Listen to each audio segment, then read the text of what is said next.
Jimmy Kimmel thought he had the upper hand, but Karoline Leavitt turned the tables in seconds, and the audience, they couldn't believe what just happened. In the glitzy, high-energy world of late-night television, hosts like Jimmy Kimmel reign supreme. Their stages are carefully curated battlegrounds where witty monologues, rehearsed skits, and predictable audience reactions create a comfortable rhythm. The host sets the tone, controls the narrative, and lands the laughs, usually without breaking a sweat. But on one unforgettable night, when Karoline Leavitt, a sharp-tongued political figure with a reputation for unapologetic candor, sat across from Kimmel, the rules of the game were rewritten in real time. What unfolded wasn't just a clash of personalities, it was a masterclass in turning the tables, exposing vulnerabilities in the polished machinery of late-night TV, and leaving an audience stunned. The segment began like any other. Kimmel, armed with his trademark smirk and a stack of cue cards, leaned into his role as the affable yet biting host. His opening jabs were classic late-night fare, carefully crafted to skewer Leavitt's political affiliations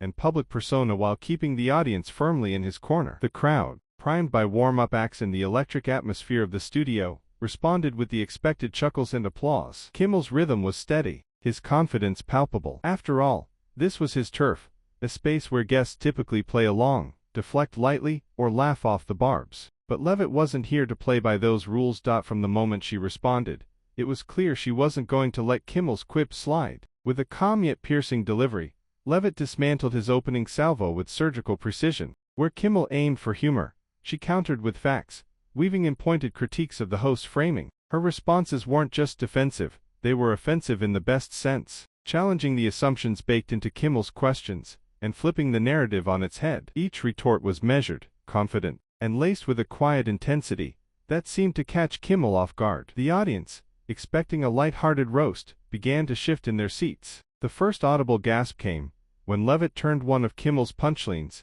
into an opportunity to expose a contradiction in his stance. She didn't raise her voice or resort to theatrics. Instead, she used his own words as a springboard, laying bare the flimsiness of his argument with a clarity that cut through the studio's canned laughter. The crowd, momentarily thrown, didn't know whether to clap or stay silent. A few nervous laughs rippled through, but they were quickly drowned out by an uneasy hush. Kimmel, sensing the shift, tried to pivot with a joke, but the rhythm was off. His smirk faltered, just for a second, and the cameras caught it, a fleeting crack in the facade of a seasoned host. As the segment progressed, Leavitt's command of the stage only grew. She didn't just parry Kimmel's jabs, she reformed the entire conversation, steering it toward substance over spectacle. Where Kimmel leaned on sarcasm, Leavitt leaned on logic, dismantling his talking points with a blend of policy knowledge and rhetorical finesse. The audience, accustomed to cheering for the host singers, found themselves grappling with an unfamiliar dynamic, a guest who wasn't just holding her own but exposing the limits of the late-night format itself. Kimmel's attempts to regain control,